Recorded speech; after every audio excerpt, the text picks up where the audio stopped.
religiosos, por decirlo así, sino que tengamos una participación activa en la obra de Dios, en el reino de Dios. Y justamente de eso se trata esta clase.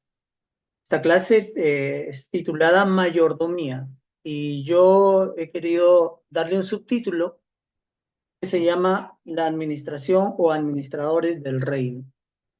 Es por eso que estamos esta vez reunidos. Esta reunión, esta clase va a tener dos sesiones. La primera, en la que vamos a tomar las características de la administración del reino en forma general, y la segunda lección, que ya va a estar concentrada en la administración de los creyentes con respecto a su relación con la iglesia, su relación con Dios a través de la iglesia.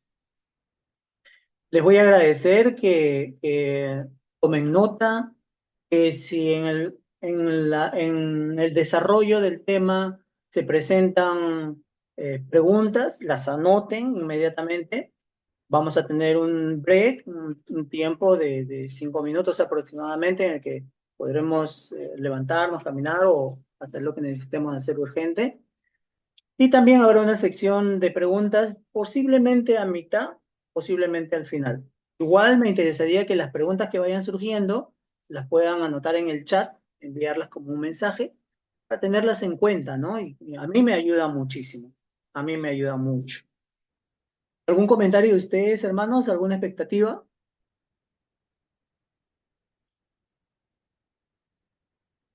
¿Aló? ¿Están ahí?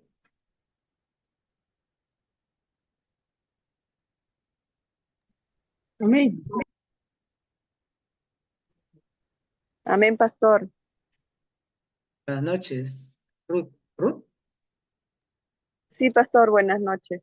buenas noches. ¿Alguna expectativa? ¿Alguna inquietud? Vamos a romper un poquito el hielo hasta que terminen de unirse nuestros hermanos y hermanas. Sí, sí, buenas noches, pastor. Bueno, nosotros como cristianos queremos aprender cada vez más, ¿no? La palabra de Dios.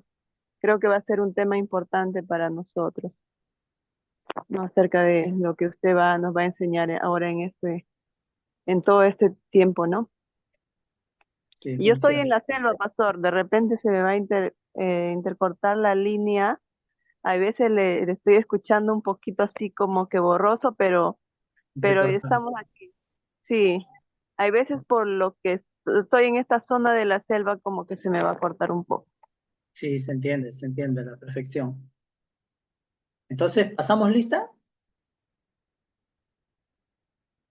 No, yo creo que no. Mejor pasemos lista a mitad de la clase. Bueno, hermano Pastor Josías, si fuera tan amable, en la primera diapositiva, vamos a comenzar ya con la clase.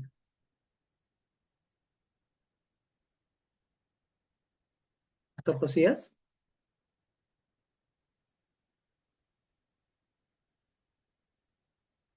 eso es. Muy bien.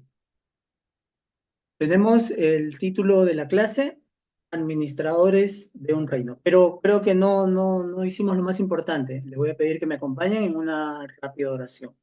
Señor, te damos gracias por este tiempo. Te pedimos, Padre, que prepares nuestros corazones, que prepares nuestra mente, que nos ayudes, Señor, a entender, a discernir, que nos hagas como tierra fértil, envía esta lluvia que nosotros necesitamos.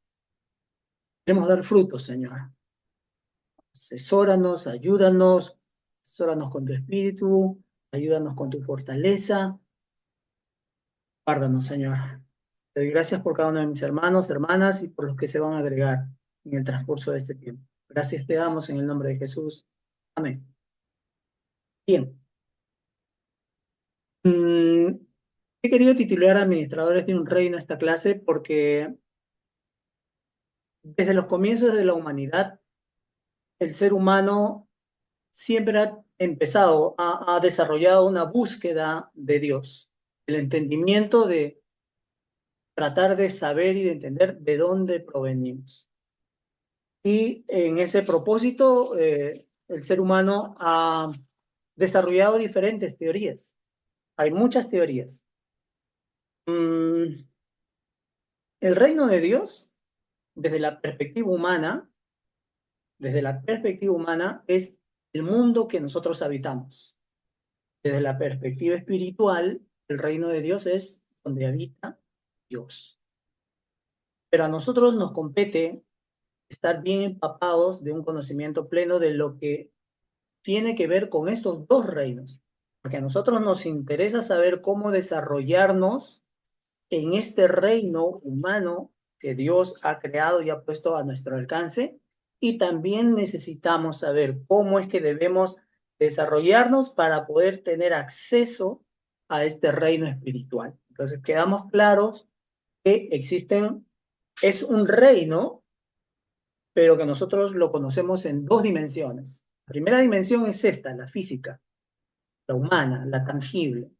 La otra es el reino espiritual, ¿no? El otro aspecto de este reino. Y bueno, vamos a rebuscar un poquito entre las teorías que los antepasados nuestros trataron de desarrollar para saber de dónde provenimos, quién estableció este reino, quién creó todo esto, ¿no? ¿A quién se le ocurrió?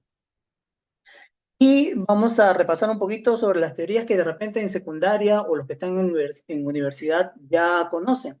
La primera teoría que plantea el ser humano con respecto a esto es la teoría del Big Bang. Es la gran explosión, ¿no? Que se da de una masa, de una materia concentrada. El Big Bang sostiene de que esto explotó, se expandió y así fue como se formaron los soles, los planetas, los sistemas, las vías lácteas, y esta teoría sostiene de que este universo todavía se está moviendo, todavía está en expansión. Si fuera tan amable, doctor Josías, la siguiente diapositiva. La segunda teoría de origen humano es la teoría inflacionaria, ¿no? Esta teoría inflacionaria sostiene que la energía principal se dividió en 4 energías que hasta el día de hoy la ciencia conoce. Estas son la energía gravitatoria, la magnética, la nuclear fuerte y la nuclear débil. Estas son las materias que sostienen lo que nosotros conocemos a nuestro alrededor, ¿no? La gravitacional, bueno, ya todos la conocemos, el orden de la atracción, y el resto, la magnética es la que sostiene, dice de que nosotros giramos alrededor del Sol por este poder del magnetismo, y las que vienen, ¿no? Las otras dos. La tercera teoría muy fuerte que ha desarrollado la ciencia es la del estado estacionario. ¿Qué desarrolla este concepto de la teoría estacionaria? El universo siempre estuvo ahí, que siempre existió, que nadie lo creó. Estuvo ahí y estará ahí por siempre. Ellos no sostienen que hubo una explosión, nada. Ellos sostienen de que así fue como se presentó y así seguirá hasta la eternidad. La cuarta es la del universo oscilante. La teoría sobre el universo oscilante sostiene de que en la creación de los planetas, del reino que nosotros conocemos en el mundo en el que vivimos, se dio por una explosión que impulsó pequeñas porciones de esta materia, en algunos casos incandescente, y otras que con el tiempo se fueron enfriando, como son la Tierra, la Luna, Júpiter. Ellos sostienen de que eso antes era pequeñas porciones de materia encendida, ¿no? ¿Y sobre qué sostienen esto? Porque sabemos todo por la ciencia, de que nuestro planeta Tierra en el centro tiene fuego, tiene fuego. Eso es lo que ellos defienden. Dice, esto antes fue como un sol, pero la corteza se fue enfriando y ahora es un planeta, ¿no? Esto sostiene la teoría del universo oscilante. Y ellos están convencidos de que así como esto se originó a través de una explosión, por fuerzas que ellos tienen sus teorías para explicarlas, todo esto se va a contraer y de nuevo se va a volver un solo átomo para después volver a explotar y después de millones de años volverse a contraer, explotar y contraer, y así hasta la eternidad. Bueno, esas son las 4 teorías de la creación de este planeta, de este lugar que nosotros conocemos como Tierra. Y hay una quinta, que para nosotros es la más importante, que es la teoría de la creación, la teoría creacionista. Como ustedes bien sabrán, la teoría creacionista sostiene de que hay un Dios, un ser supremo, único y absoluto, que fue quien ideó, planificó y con sus manos moldeó todo lo que nosotros conocemos. Eso es lo que nosotros, quienes profesamos esta fe, quienes creemos en Dios, sostenemos. Nosotros no venimos de una explosión, no venimos de una lluvia de meteoritos que cayó y que trajo cierto tipo de vida y que esa vida se desarrolló y que primero salieron unas moléculas que empezaron a flotar en el mar y estas moléculas empezaron a unirse y a mezclarse y a crecer y a evolucionarse y a desarrollar. Los que sostienen esta teoría hasta el día de hoy están esperando de que el mono hable. Y han pasado miles y pasarán miles de años más quizá, y el mono nunca hablará. Entonces, estas son las 5 teorías y nos vamos a concentrar, para empezar esta clase, en la teoría creacionista. Espero que hasta aquí me estén entendiendo. Estoy tratando de compartir las teorías que sostienen el origen de las cosas como nosotros lo conocemos. Hay que considerar siempre, hay que considerar que estas personas que sostienen estas teorías hacen su mejor esfuerzo por buscar una explicación, hacen su mejor esfuerzo.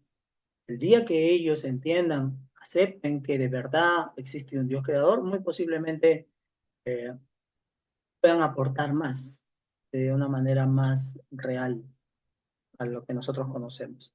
Bueno, dentro de esta teoría creacionista, se conocen dos narraciones, vamos a decirlo así, dos narraciones del origen de la humanidad. Dos narraciones, una más antigua que la otra. Y esta primera narración es del pueblo sumerio. El pueblo sumerio, a través de la arqueología, se ha comprobado que tiene aproximadamente 11.000 años de antigüedad. Los sumerios han dejado vestigios, han dejado ruinas.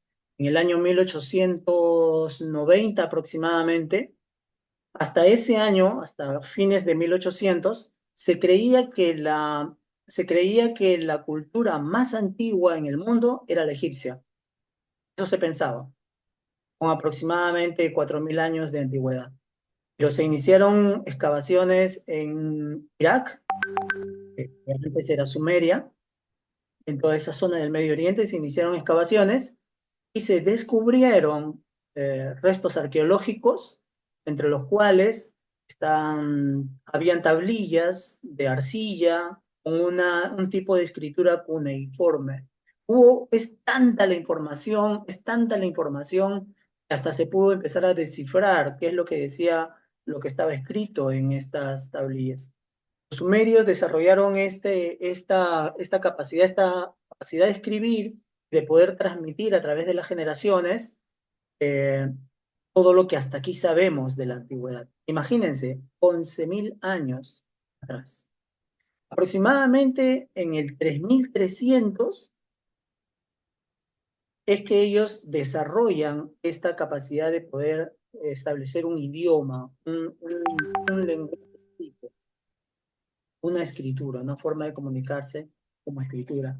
Y en el año 3300 aproximadamente es cuando ellos escriben las tablillas que muchos de nosotros hemos podido tener acceso en nuestra educación secundaria, ¿no? Algunos en la educación universitaria. Y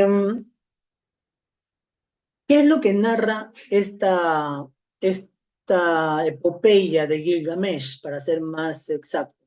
Porque lo que narran ellos es llamado la epopeya de Gilgamesh. ¿Qué es lo que narra esta epopeya con respecto a la creación y que nos tenga que interesar a nosotros, ¿no? Porque eso es lo más importante. ¿Qué nos relaciona con eso? ¿Qué nos interesa a nosotros lo que ellos cuentan?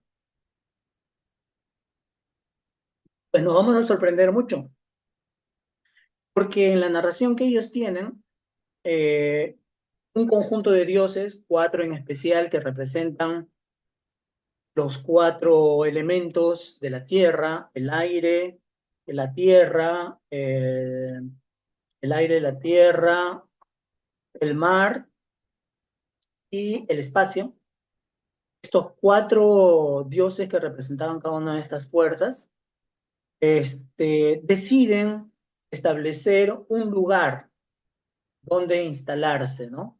Y donde empezar a cohabitar entre ellos. Un lugar donde ellos pudieran disfrutar de ciertas cosas, como por ejemplo carne, como por ejemplo frutas, y etcétera.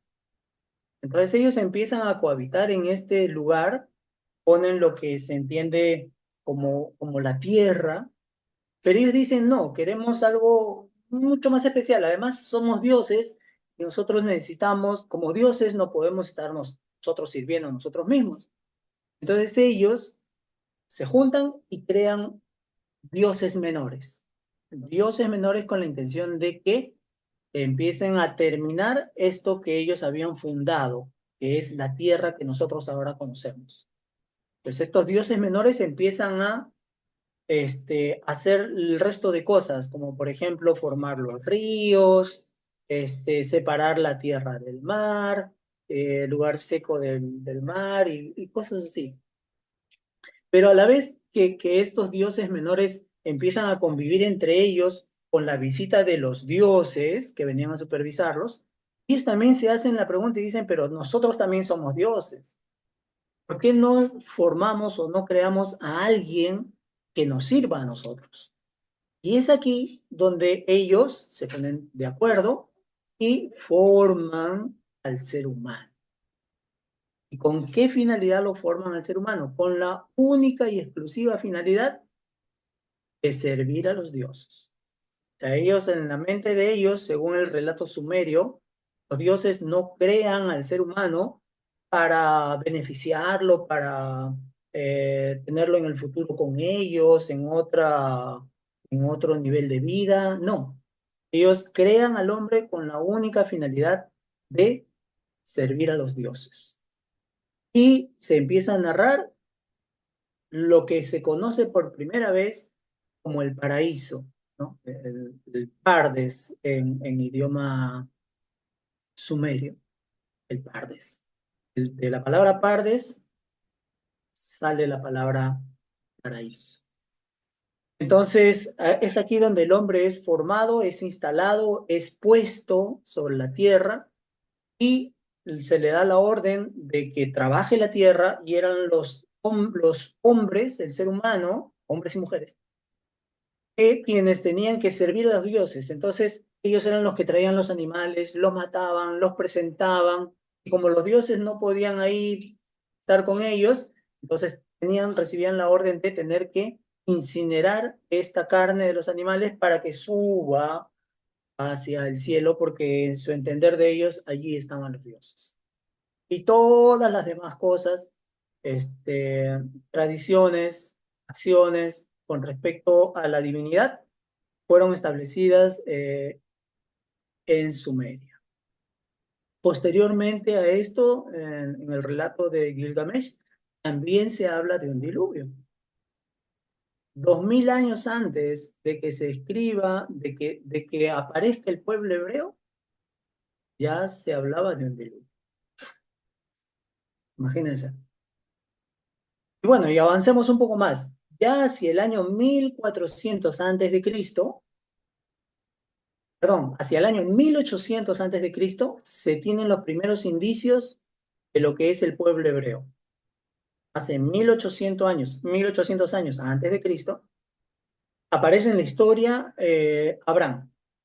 Aparece el primer relato, ¿no? De quién era Abraham, de cómo empezó a recibir órdenes de Dios para salir de ese lugar y transmitirse, y movilizarse a otro lugar.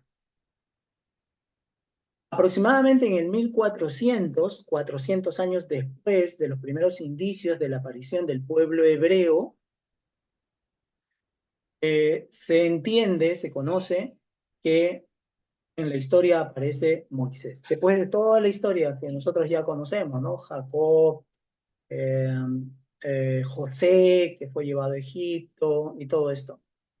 Aquí en el 1400 es cuando aparece Moisés, estando en Egipto. Moisés es formado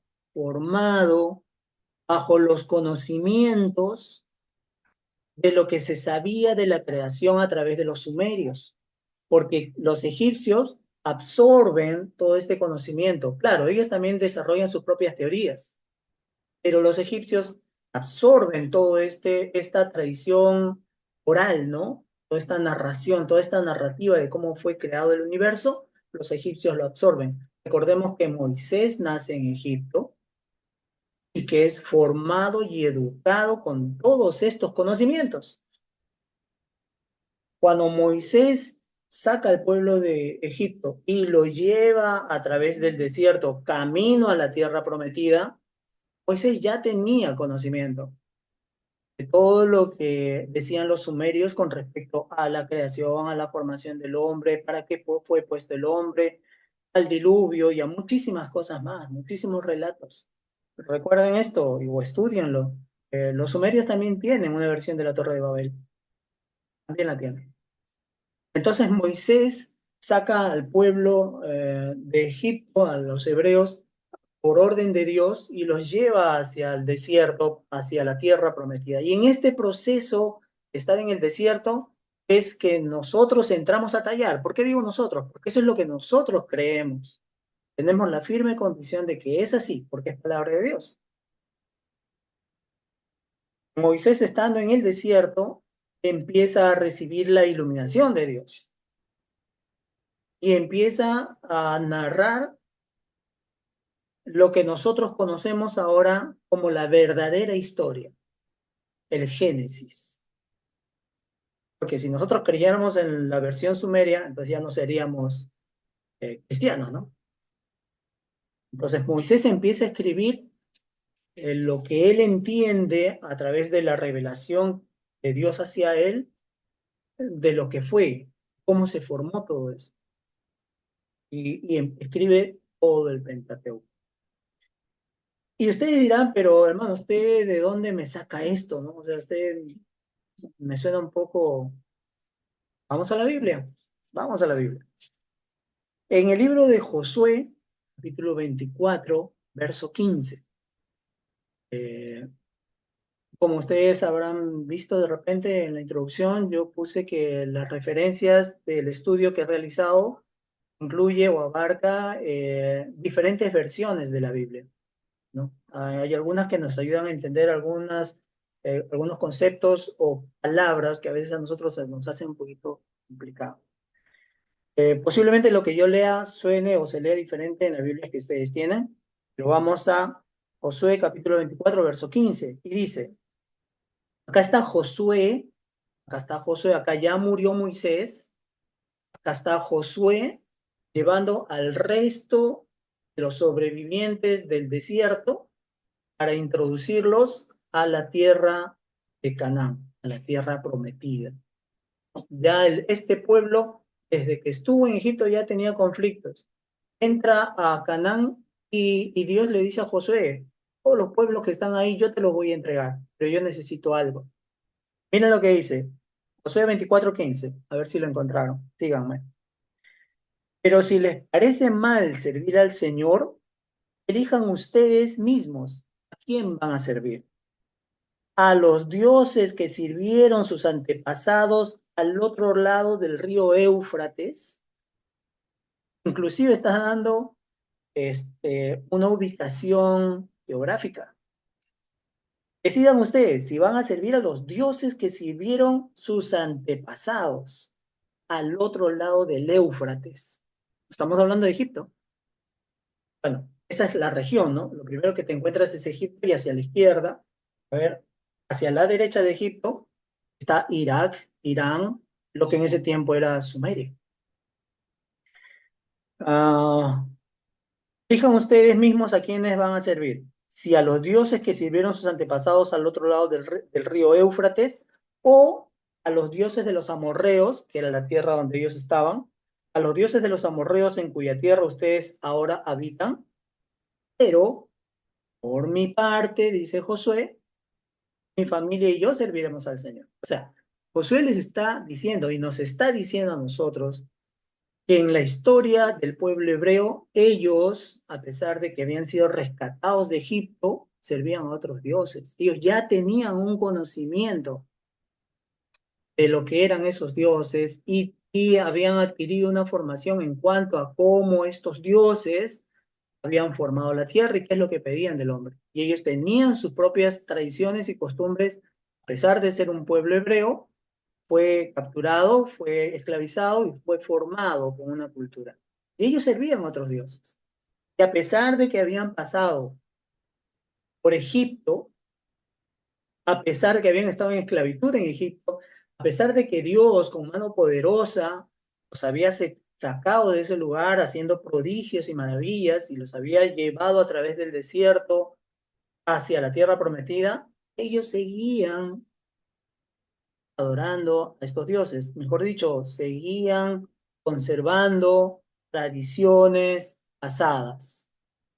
Esto nos tiene que hacer meditar a nosotros, hermanos. Nos tiene que hacer meditar porque si hacemos una aplicación, tenemos que hacernos una pregunta. ¿Todavía conservamos tradiciones pasadas? ¿Todavía conservamos tradiciones que honran a otros dioses? Es una pregunta que siempre tenemos que hacernos. Tenemos que revisar nuestras acciones, aquellas cosas que nosotros creemos que, pero nos parece muchas veces muy alegre, ¿no? No, pero eso no es para tanto. Así es. Tenemos que saber a quién servimos y buscar qué es lo que a él le agrada. Pero sigamos. Eh, um, 1400, Moisés escribe el Pentateuco, el Génesis, como nosotros lo conocemos, dándonos a nuestro alcance cómo es que Dios establece este reino en la tierra.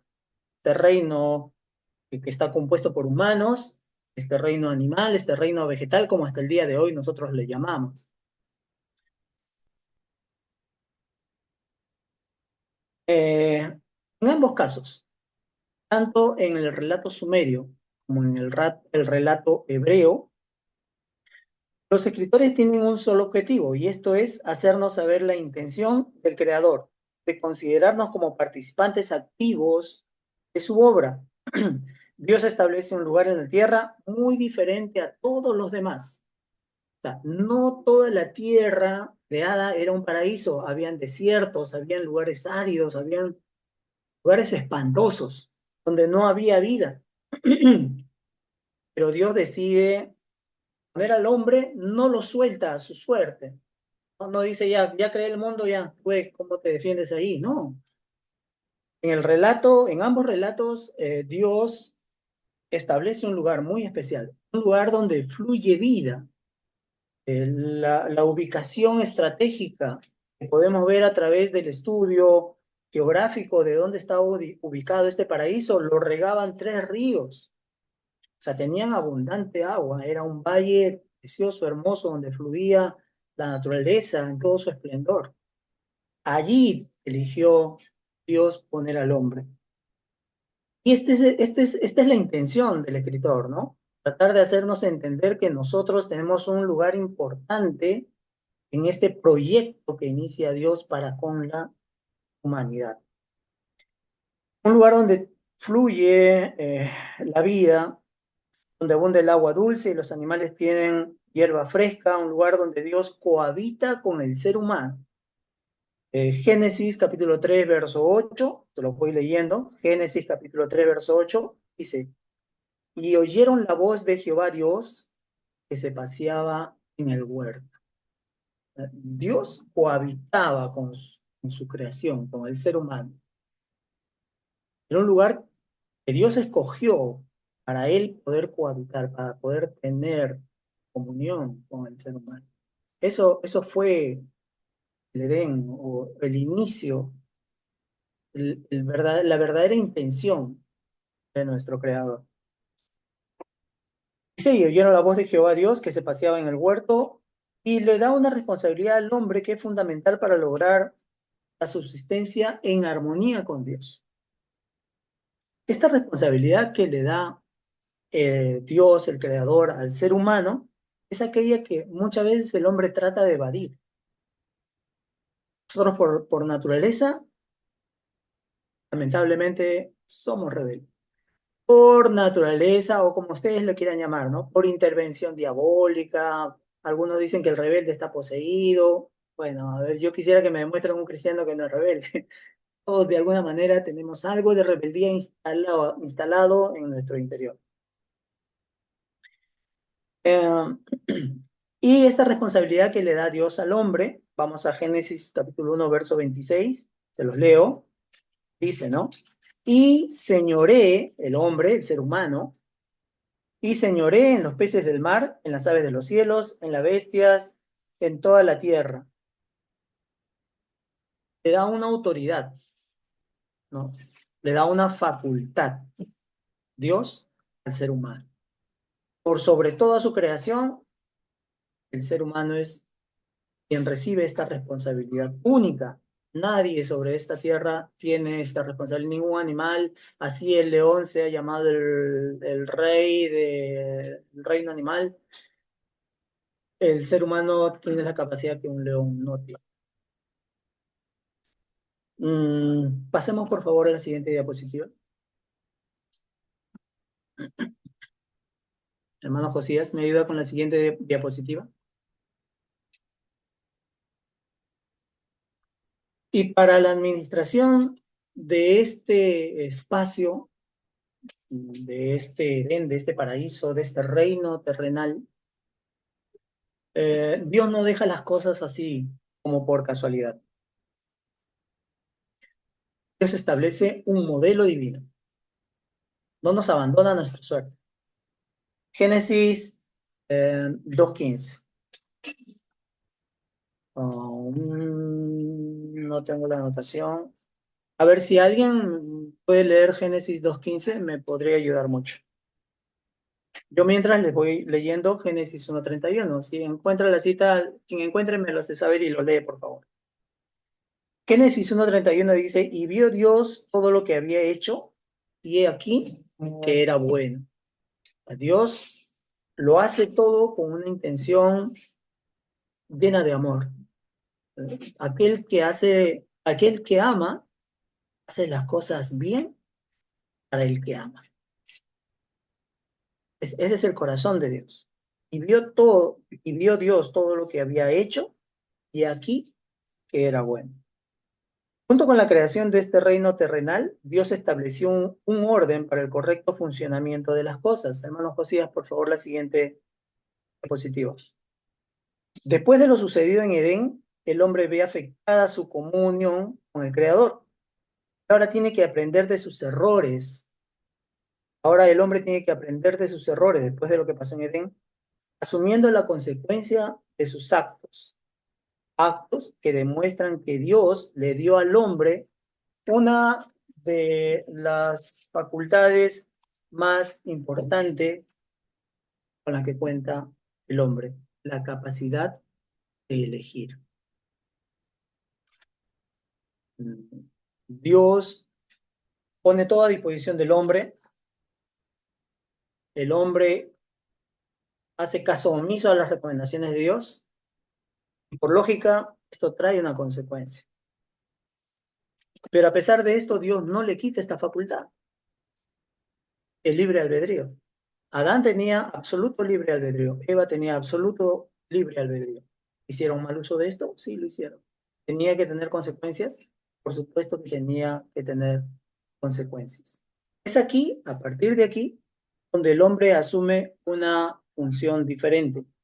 Ya no tiene las cosas tan fáciles, tiene que hacer uso, tiene que hacer uso de sus facultades para sobrevivir. Y Dios le dice al hombre, ¿no? Pues conmigo todo iba a estar mejor. decidiste hacer las cosas a tu manera y ahora vas a tener que ganarte las cosas con el sudor de tu frente. Génesis 2:15. Tomó pues Jehová Dios al hombre y lo puso en el huerto de Edén para que lo labrara y lo guardase. Hasta ahí, Dios le dice, acá no vas a tener mucha chamba, no vas a tener mucho trabajo. Tienes que labrar y cuidar. Y todo te va a salir bien. Yo me voy a encargar de eso. Surge el momento del quiebre.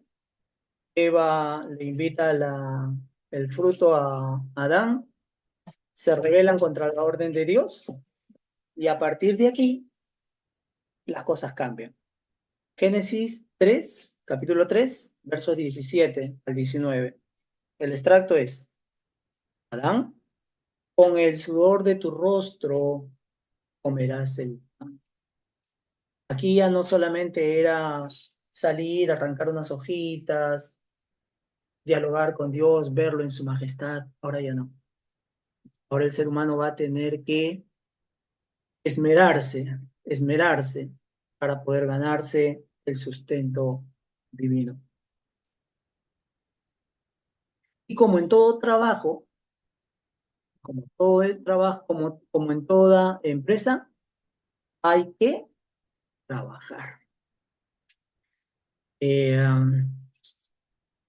Algunos interpretan esto como un castigo, es increíble. O sea, algunos interpretan esto que Dios les dice, ¿no? Después del pecado cometido en Edén, a la mujer le dice, multiplicaré los dolores de tu preñez.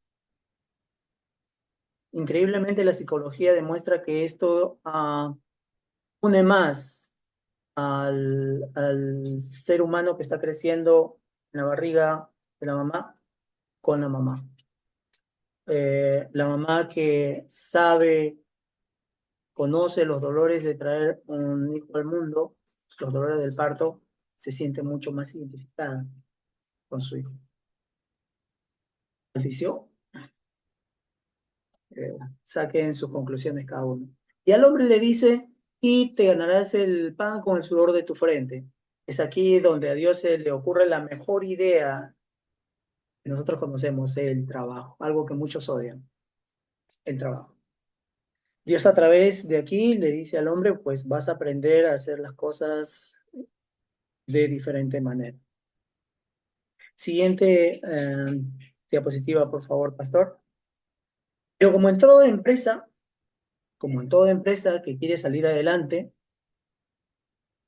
existe un orden administrativo, ¿no? Dios es el modelo de todo lo que nosotros conocemos. O sea, no hay nada que el hombre haya creado. Todo el ser humano, todo lo que conoce y ha desarrollado, lo ha copiado de lo que encuentra en la naturaleza. Esa es la verdad. Muchos se perciben que no he descubierto este orden. No, la verdad es que todo está ya hecho por Dios. Nosotros aprendemos a hacer las cosas conforme al modelo de Dios, eso es diferente. Entonces, en este orden administrativo, no es difícil identificar al menos 4 factores principales que establecen un orden. Estos 4 factores están íntimamente relacionados entre sí, con la finalidad de cumplir el objetivo por el cual fue diseñado el reino. Lamentablemente, quien debe cumplir la función administrativa, que somos nosotros, muchas veces ha olvidado el motivo de su función, convirtiéndose en el único responsable de su fracaso. Calentamiento global. Ahora tenemos problemas. La tierra ya no es la misma. La explotación minera contamina las tierras, el mar, el agua. Ya los nutrientes en la tierra no son los mismos. ¿Acaso no es el hombre quien causa su propia desgracia? Es así. En estos 4 factores, nosotros identificamos al dueño, al administrador, al dueño que es Dios, al administrador que somos nosotros, a la provisión que proviene de Dios y a los beneficiarios. Si nosotros hacemos el ejercicio de siempre mantener estos 4 factores puestos en nuestra cabeza, les aseguro que muchas cosas van a mejorar en nuestras vidas. Y vamos a examinar brevemente uno por uno. Hasta aquí tenemos ya casi 40 minutos de clase. Vamos a tener un breve break para poder hidratarnos, si tienen alguna otra necesidad. Y voy a abrir paso a quienes tengan quizás hasta aquí alguna pregunta, alguna inquietud. Por favor, me la puede hacer saber. Yo gustoso de responder. Hermano Josías.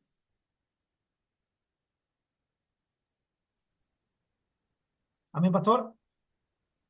Sí, le compartí al grupo de que vamos a tener un ligero break. Si de repente tienen comentarios o preguntas en el chat, me las hace llegar, por favor. Yo voy a Amén. estar acá en línea, no voy a salir. Amén, amén, hermanos. Hermanos, tenemos un pequeño break de 5 minutos. Pueden aprovechar para oír los servicios o alguna cosa. Y bueno, hermanos, en 5 minutos comenzaremos con el tema de nuevo. Que Dios me lo bendiga. Gracias. Amén. Estemos atentos y si tienen alguna pregunta, estemos preparando, hermanos, una pregunta y mandando también en el chat del Zoom. Podemos también, hermanos, cualquier interrogante que tengamos, hermanos, siempre es bueno preguntar para conocer más del tema. Que Dios me lo bendiga, hermanos. Amén. Amén.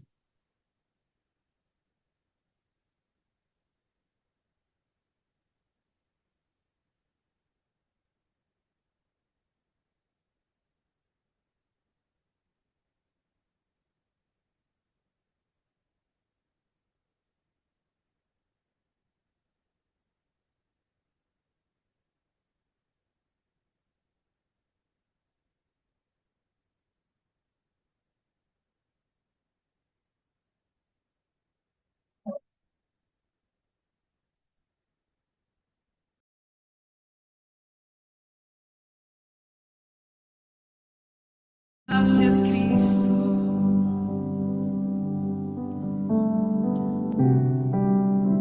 Oh, gracias, gracias, Cristo. Oh, te damos las gracias, las gracias. Oh, gracias, Jesús. Solo a ti.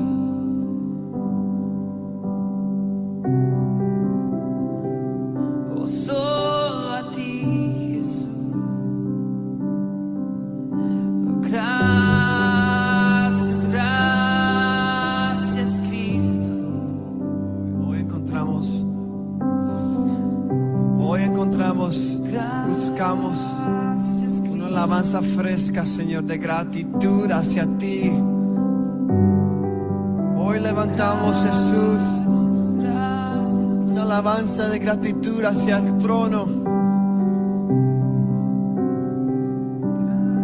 Gracias, Cristo.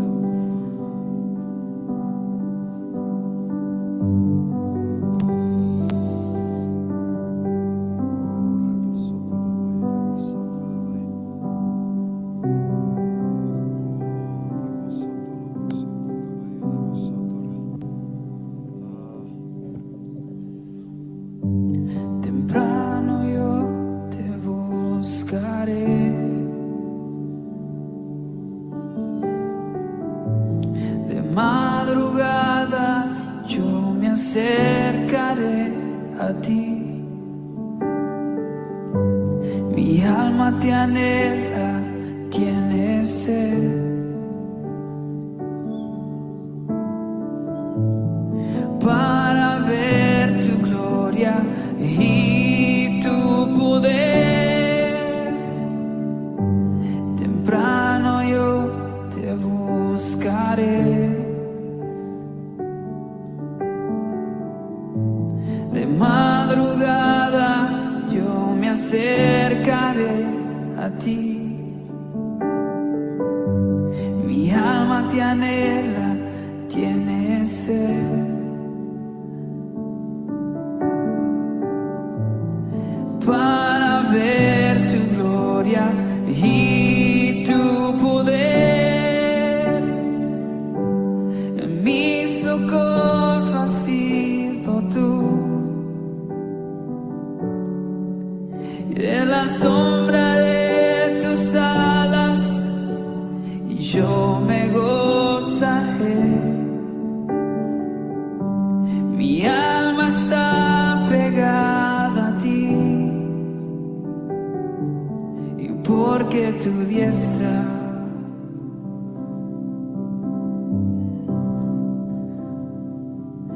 me ha sostenido, oh, tu diestra me ha sostenido.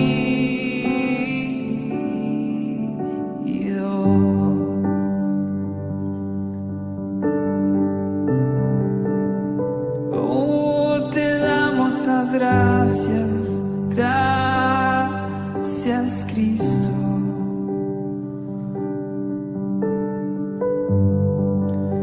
Te damos las gracias, Cristo.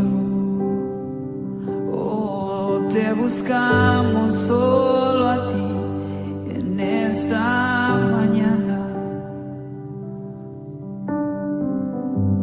Temprano yo te buscaré.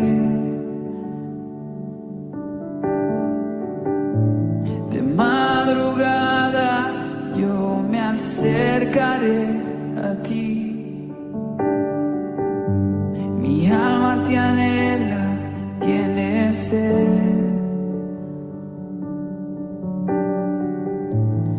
para ver tu gloria y tu poder.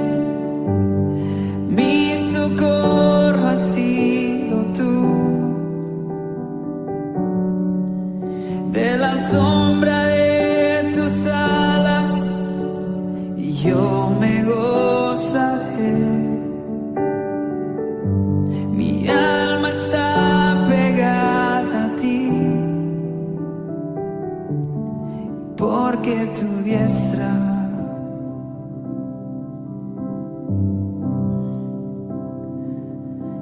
me ha sostenido. Oh, tu diestra me ha sostenido. Oh, tu diestra me ha sostenido. Oh, tu diestra me ha sostenido, y por eso te doy las gracias. Gracias, Cristo. Te damos las gracias. Gracias, Cristo. Y te damos las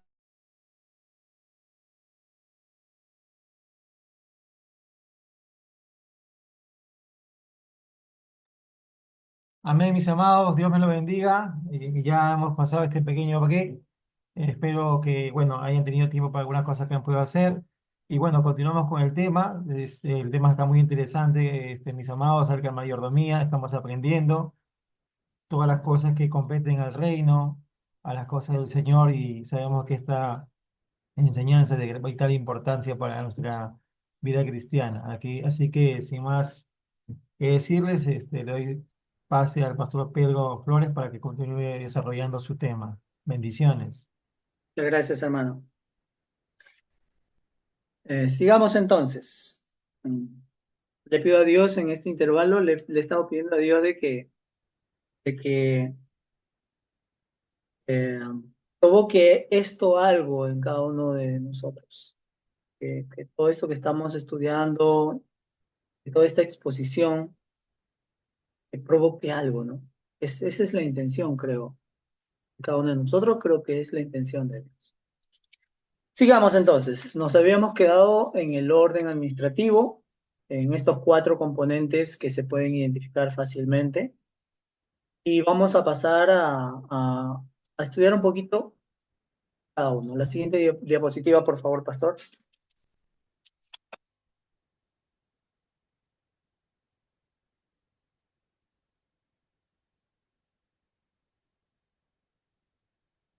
Pastor Josías, la siguiente diapositiva, si fuera tan amable.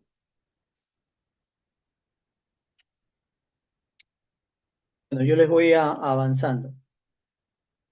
El primer factor en este orden divino es el dueño de todo. ¿Y quién es el dueño de todo?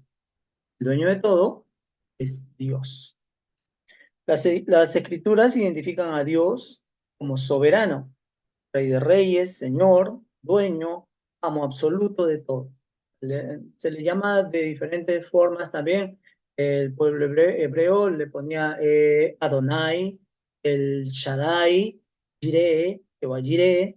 Son características, ojo, no son nombres de Dios, son características que se le atribuyen al Dios creador de todo. Para los judíos inclusive, eh, es imposible, es una falta de respeto pronunciar el nombre de Dios. Por eso le dicen Hashem. Hashem, en hebreo, es el nombre. Hashem no es un nombre personal.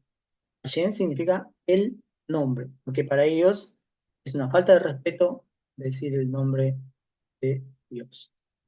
Cuando pueda, Pastor Josías, me pasa la siguiente diapositiva. El Salmo 89:11 nos dice entre sus renglones, dice, esto tuyos son los cielos, tuya también la tierra, el mundo y su plenitud. Tú lo fundaste. Los hebreos lo tenían clarísimo, atribuían todo lo que nosotros conocemos, todo lo que nuestros ojos ven, como obra de la mano de Dios. Salmo 24, verso 1, dice, Salmo 24, verso 1. De Jehová es la tierra y su plenitud, el mundo y los que en él habitan. Es muy curioso ver a los que se dicen ateos reconocer a Dios en sus momentos más difíciles, ¿no? Yo sé que más de uno de nosotros, más de uno de los presentes, habrá hablado, conversado o conocerá quizá algún ateo. Y la posición que ellos tienen, ¿no? De que Dios es la invención de tu mente, Dios fue creado o inventado por la necesidad del ser humano de tener un respaldo, y todas estas teorías que los ateos defienden. Pero es increíble que cuando los ateos se ven en una necesidad, un aprieto, en peligro su vida o están apretados por algún problema, increíblemente recurren a Dios. Yo conozco a alguien que siempre se decía ateo, se dice ateo, pero que una noche se quedó en mi casa y en la madrugada empezó a tener unas pesadillas aterradoras, ¿no? Aterradoras. ¿Qué tan aterradoras habrán sido estas pesadillas que él tuvo? Que se levantó, me buscó en la madrugada y me dijo, por favor, explícame, ¿no? O sea, no sé qué está pasando, no me siento bien, siento algo en mí que es una confusión que no comprendo. O sea, y él, obviamente, esto lo atribuía a algo que no pertenece a este mundo, ¿no? Y para empezar a creer cosas que no pertenecen a este mundo, tenemos que, inevitablemente, para los ateos, mencionar a Dios. Doctor Josías, si pudiera, por favor, pasarme la siguiente diapositiva. Y en medio de todo esto que ha creado Dios, de esto precioso, esto valioso, encontramos el mar con todas sus riquezas, encontramos el reino animal con todas sus riquezas, el reino vegetal y todo lo que nos provee a nosotros para poder vivir, ¿no? Para poder subsistir en este mundo. Encontramos las minas de diamantes, el oro, la plata, todo aquello que el hombre considera valiosísimo, ¿no? El petróleo y todas estas cosas. En medio de estas cosas, Dios, para él, esto no tiene un valor realmente importante para Dios. Les invito a buscar Éxodo 19, capítulo 19, verso 5, verso 6. Una frase dice, vosotros seréis mi especial tesoro sobre todos los pueblos, porque mía es la tierra. El valor que nosotros tenemos para Dios es incomparable. ¿Qué otra muestra del amor de Dios hacia la humanidad, de haber creado todo esto y ponerlo todo esto para nosotros y darnos a nosotros la responsabilidad de poder ser parte importante de este sistema establecido por Dios, reconociendo primero que Dios es el dueño de todo? Eso es lo primero que nosotros tenemos que reconocer. Y tenemos algunas formas que nos ayudan a reconocer por qué Dios es el dueño de todo. Primero, Dios es dueño de todo por creación. Colosenses, capítulo 1, versos 16 y 17 dice, Colosenses capítulo 1, verso 16, porque en Él fueron creadas todas las cosas, las que hay en los cielos y las que hay en la tierra, visibles e invisibles, sean tronos, sean dominios, sean principados, sean potestades.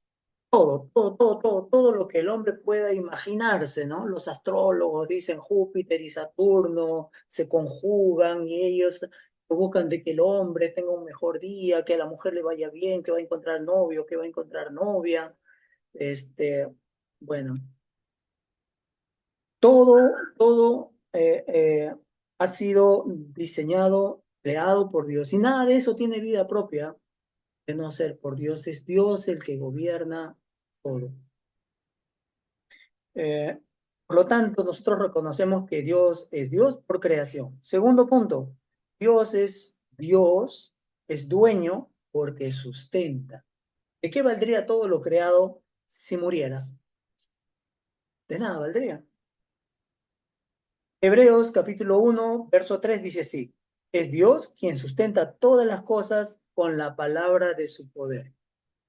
Hace un momento habíamos comenzado la clase analizando un poco las teorías de la creación, ¿no? Pero nadie hasta el día de hoy se puede explicar por qué el Sol está donde está y no se mueve.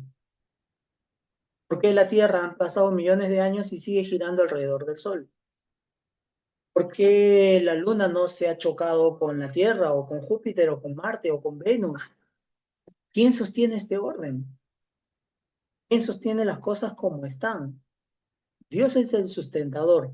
La Tierra tiene millones de años y si usted siembra un maíz, le echa un poquito de agua y brota. ¿Quién lo sustenta? ¿Quién le da esa capacidad a la Tierra? ¿Quién le da esa capacidad al aire de darnos vida? Porque usted tápese la nariz, tápese la boca, alguien que conoce de medicina, si puede, me ayuda. No sé cuánto tiempo podría estar el ser humano sin respirar. ¿Y quién mantiene el oxígeno? Millones y millones de años el hombre sigue respirando el mismo oxígeno. ¿Quién lo sustenta? Sí, ya sé que ustedes me van a decir, no, es una osmosis, no, es un proceso natural en el que se convierte, perfecto. Pero tiene que haber alguien que sustenta todas estas cosas. Y esto es Dios. Es Dios porque sustenta. El tercer punto es que reconocemos a Dios como Dios porque es dueño en posesión. Salmo capítulo 2, verso 8 dice, pídeme y te daré por herencia las naciones y como posesión tuya los confines de la tierra. ¿Quién puede dar a alguien algo que no le pertenece? Dios es el dueño de todo lo que nosotros conocemos, aún de lo que anhelamos. A Él le pertenece. Él es el poseedor. Por lo tanto, Dios es dueño por creación, dueño por sustentación y dueño por posesión. Pastor Josías, si fuera tan amable, la siguiente diapositiva. Y así como Dios es Dios creador, sustentador, y Dios instala al hombre en una posición privilegiada, Dios también le enseña al ser humano. Dios le enseña y lo hizo desde el inicio. Cuando puso a Adán sobre el huerto, le dio facultades, le dio responsabilidades y también le dijo, ¿no? Génesis capítulo 2, verso 17. De este árbol no comerás. O sea, Dios le empieza a dar directivas al ser humano para poder desarrollar una labor conforme a las indicaciones de Dios. Eso es lo que hace Dios. No se queda al margen del asunto. Dios lo pone al hombre, le provee todo y le da indicaciones que le van a ayudar mucho. Ya sabemos la historia, ¿no? Adán y Eva hicieron caso omiso de estas indicaciones. Capítulo 2 de Génesis, verso 17. Apaga el aire, por favor. Está bajando la verdad. Le dice Dios a Adán, de este árbol no comerás. En otras palabras, hace lo que mamá, lo que papá hace con sus hijos, con sus niños, porque les ama. Niño, esto no se toca. Niño, esto no se toca. Esto es plancha. Esto no se toca porque te vas a quemar. Esto de acá es comida del perro. Esto no se come porque te puede hacer daño. Esta es la cocina. De acá no se toca porque te puedes hacer daño. Y cosas así. O sea, todo padre amoroso le enseña a sus hijos. Eso fue lo que hizo Dios con Adán. Esto, puedes tener acceso a esto, puedes tener acceso a esto. Esto no se toca. Proverbios capítulo 3, verso 12 nos dice, porque Jehová corrige al que ama, porque Jehová corrige al que ama, como el padre al hijo a quien quiere. Cuando tengamos que corregir de repente a un ser amado o a nuestros hijos, sería bueno hacerles leer este pasaje. Proverbios capítulo 3, verso 12, porque Jehová corrige al que ama, como el padre al hijo a quien ama. Sigamos ahora analizando un poco este orden, y aquí vamos a centrarnos en el administrador. Un administrador es una persona a la cual es confiada las propiedades de otra persona. Mateo 25, 14 dice, porque el reino de los cielos es como un hombre que yéndose lejos, llamó a sus siervos y les entregó sus bienes. Cualquiera de nosotros quiere salir de repente un fin de semana a algún lugar con la familia y tiene en sus casas las pocas o muchas cosas que logró comprar con tanto esfuerzo, va a sentir una preocupación. Y muy posiblemente busque una persona de confianza absoluta para que se quede cuidando sus cosas, le va a encargar sus cosas. Muy posiblemente le va a decir, te puedes quedar en mi casa, pero confío en ti. Pues nosotros no ponemos a cualquiera, no creo que podríamos meter a cualquiera en nuestra casa, ¿no? Sabiendo que va a hacer uso de nuestra cama, de nuestro televisor, de nuestra cocina, de nuestro baño, sabiendo que tenemos cosas valiosas para nosotros en esa casa. Es así que entendemos que Dios, de la misma manera, nos ha encargado a nosotros este mundo. Mateo 25, verso 14, porque el reino de los cielos es como un hombre que yéndose lejos, llamó a sus siervos y les encargó sus bienes. Para nosotros poder asumir este papel de administradores, tenemos que reconocer algo que para nosotros debe ser siempre sumamente importante, y esto es el principio de autoridad. El principio de autoridad. A nosotros no nos pertenece nada, hermanos. Esa es la pura verdad. Sin nada vinimos a este mundo y sin nada nos vamos a ir. Y tenemos que reconocer que siempre debe haber una autoridad sobre nosotros y reconocerla. Eso es así como nosotros vamos a poder formar a nuestras siguientes generaciones, inclusive a nuestros hijos, que son a quienes amamos, que están más cerca de nosotros, los vamos a poder formar bien. Que reconozcan siempre el principio de autoridad. A mí me da mucha pena, muchísima pena actualmente, ver a hijos con padres cuando conversan, a los hijos cuando conversan con sus padres, y cómo se tutean y cómo le dicen, le hablan de lisuras y les ponen sobrenombres a los padres o a las madres. Ahí está mi vieja, gorda, ¿no? O al papá le dicen, no sé, mi cocho, mi corcho, ¿no? Mi peladito, como yo a mí. Felizmente y gracias a Dios mis hijos fueron formados de una buena manera y no son incapaces de hacer esas cosas. Pero es muy triste ver cómo el principio de autoridad se está diluyendo, cómo se está perdiendo en el tiempo. Entonces, nosotros como administradores debemos saber reconocer que Dios es soberano, es creador, es sustentador y que merece nuestro respeto. Y nosotros tenemos que aprender a cuidar estas cosas que Él ha puesto en nuestras manos. Esa es parte de mostrarle respeto a Dios. ¿Cómo le mostramos respeto a Dios? No solamente diciéndole Señor, adorándole, bajando nuestros rostros al orar. No, también le mostramos respeto cuando cuidamos este mundo, si lo queremos llamar así. Este territorio, esta tierra que Él ha puesto a nuestro alcance. Un detalle más, los administradores recibimos un cargo de mucha confianza. Ustedes recordarán la historia de Abraham, ¿no? Que confió en la capacidad de su siervo llamado Eliezer para conseguirle esposa para su hijo. Los que tienen hijos, perdón, de repente me podrán entender un poquito más. Cuando se trata de encontrarle la novia al hijo, ¿no? O el novio a la hija. Esa primera entrevista, mamá, te presento a mi novia o te presento a mi novio, ¿no? ¿Cómo nos ponemos nosotros? ¿Quién es? ¿De dónde vino? ¿De dónde procede? ¿Quiénes son sus padres? ¿Qué se dedica? ¿Qué interés tiene contigo? Hacemos la encuesta de las 1000 preguntas. ¿No es así? Eso es cierto. ¿Por qué? Porque hay una responsabilidad puesta en nosotros. Y ninguno de nosotros creo, me atrevo a decir, que le encargaríamos a alguien la función de buscarle novia o novio a nuestros hijos. No lo creo.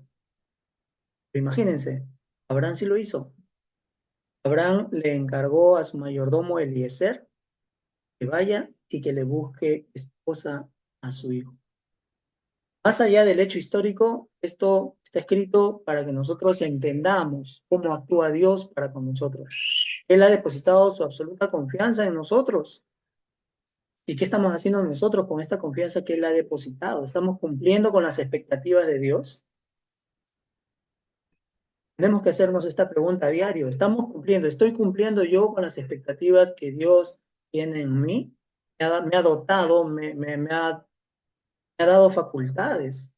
Tengo capacidad intelectual. Puedo desarrollarme en medio de esta sociedad. Puedo adquirir bienes. Puedo alcanzar la riqueza. ¿Y cómo me estoy comportando yo como administrador de Dios? ¿Qué estoy haciendo con todo esto que Dios está poniendo a mi alcance? ¿Estoy cumpliendo con las expectativas de Dios o estoy siendo indiferente a esta función? No estamos hablando, por favor, entiéndanme, no estamos hablando de una organización eclesiástica, no estamos hablando de, no, pero es que el pastor, esa es la chamba del pastor. No estoy hablando de eso.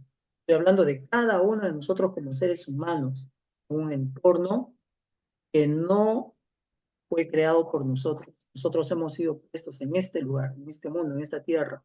Y el entorno es parte de la responsabilidad a la que nosotros nos debemos. Nos debemos. Pastor Josías, si pudiera pasar la siguiente diapositiva, le agradecería.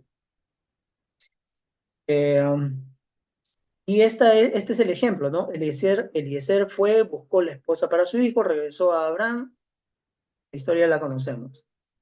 Pero también tenemos una historia negativa, por decirlo así. Y esto es cuando el mayordomo, cuando el administrador se siente dueño, cuando se toman las atribuciones de dueño, ¿no? Cuando se olvida de que el encargo fue dado por Dios. No, esto yo soy, yo mismo soy. Tú ves todo esto, tú ves mi carro, mira mi casa, 3 pisos, mira mi televisor, 150 pulgadas, todo esto me costó a mí, mi esfuerzo. Lo que tengo bien ganado lo tengo porque a mí me costó, ¿no? Mira mis hijos, la instrucción que tienen mis hijos, mira todo lo que he logrado. ¿Les hace recordar algún personaje de la Biblia estas frases? Sí. Nabucodonosor.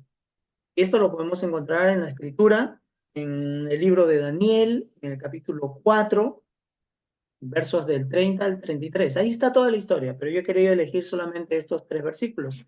Les voy a resumir lo que a nosotros nos interesa. Dice que Nabucodonosor, después de haber llegado al poder, ¿no? De construir los jardines colgantes de Babilonia, después de tener flotas de navíos, después de haber construido lugares hermosos, grandes palacios, que ya no existen, todo fue destruido. Sale a su balcón y viendo todo, él dice, ¿no? ¿No es esta la gran Babilonia que yo edifiqué? Daniel capítulo 4, verso 30. ¿No es esta la gran Babilonia que yo edifiqué para casa real con la fuerza de mi poder y para la gloria de mi majestad? El administrador se olvidó que él no es dueño. Se hizo como si él fuera el dueño. La necedad del ser humano, la arrogancia, ¿no? La arrogancia que a veces nosotros tenemos de sentirnos que todo lo que hemos logrado, y puedo lograr más todavía si yo quisiera. Escuché una frase que me llamó mucho la atención. Alguien dijo, si tengo una especialidad, es hacer dinero. Alguien me dijo así, ¿no?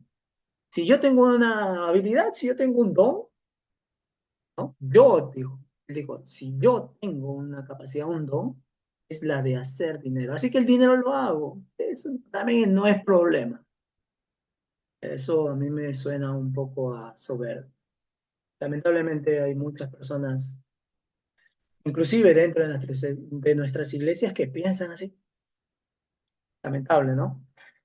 Eh, esto sucede cuando el mayordomo, el administrador, se olvida de que ha recibido un encargo. Ahora él se siente dueño. Y también podemos encontrar que un administrador debe tener humildad. Debe tener humildad. En el libro de Primera de Reyes, capítulo 3, verso 9, encontramos la historia de Salomón, el hombre que sucede el hijo de David. Ahora David murió, ahora Salomón es puesto como rey uh, ante Israel, y tiene este acercamiento con Dios. ¿Y qué es lo que hace Salomón? Lo primero que hace es pedirle sabiduría a Dios. Pero es curiosa es curiosa la oración de Salomón. Permítanme buscarlo, o si alguien lo tiene, por favor, le pediría que lea este pasaje. Está en Primera de Reyes, capítulo 3, verso 9. Por favor, si alguien fuera tan amable.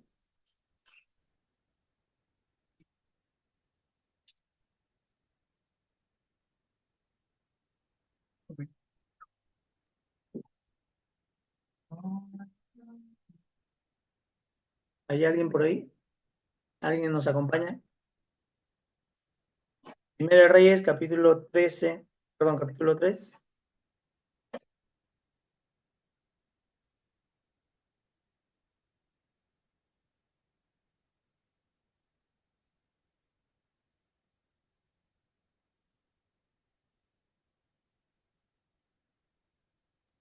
Pastor, disculpe, ¿cuál es la cita?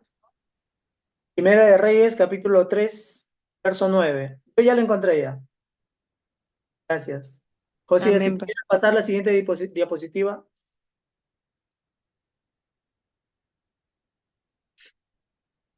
¿Esta, Dice, pastor? si pudieras pasar las siguientes diapositivas. ¿Esta es, pastor? Provisión, dice. No, estamos en administrador.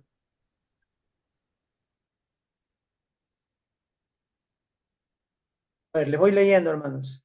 Primera de Reyes, capítulo 3, verso 9, dice la oración de Salomón. Yo te ruego que des a tu siervo discernimiento para gobernar a tu pueblo y para distinguir entre el bien y el mal. Pero acá lo que tenemos que rescatar de esta oración es que él dice, yo te ruego que des a tu siervo discernimiento para gobernar tu pueblo, para gobernar tu pueblo. Y al final dice, para gobernar este gran pueblo tuyo. ¿Qué es lo primero que hace Salomón? ¿Qué es lo primero que hace Salomón en su oración? Es reconocer la autoridad de Dios. Es lo primero que hace Salomón. Muchos resaltan el hecho de que Salomón pidió sabiduría. Esto es algo académicamente un poco discutible. Si muchos hablan de la sabiduría de Salomón, esto es muy discutible. Lo cierto es que lo que nos compete a nosotros saber de este pasaje es que él, en sus inicios, reconoce a Dios como el dueño de todo. Reconoce el principio de autoridad. Dame capacidad para gobernar tu pueblo. Él no dice para gobernar el pueblo, para gobernar mi pueblo, para gobernar el pueblo que me ha dado, no, para gobernar tu pueblo. El asunto de la sabiduría de Salomón, ustedes preguntarán por qué yo digo de que está en discusión. Tendríamos que leer el mismo libro de Reyes para poder entender cómo es que terminó Salomón. ¿Cómo es que terminó Salomón? Salomón terminó trayendo mujeres de diferentes naciones, permitiéndoles que establezcan culto a otros dioses dentro del mismísimo templo hecho para Dios. El templo que él construyó para Dios al final terminó siendo un lugar en el que se adoraban dioses ajenos. ¿Por qué? Porque a Salomón se le fue toda la sabiduría. Esta es consecuencia de la soberbia del ser humano. Por eso es necesario estudiar las escrituras, todo, no centrarnos solamente en un texto que nos habla cosas bonitas. Es importante para nosotros como estudiantes de las escrituras entender el contexto de las situaciones, de la vida de estos personajes tan importantes para nuestra educación, para nuestro conocimiento.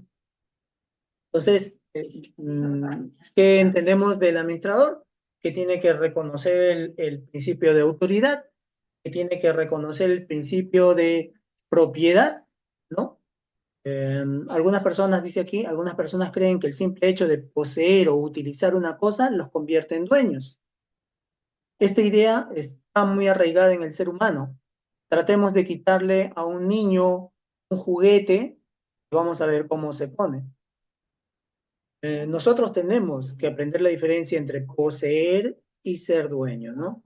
No tenemos que comportarnos como niños toda la vida, niños caprichosos que agarran, encuentran un juguete y dicen es mío, mío, mío, mío, y a veces nos comportamos así, como niños.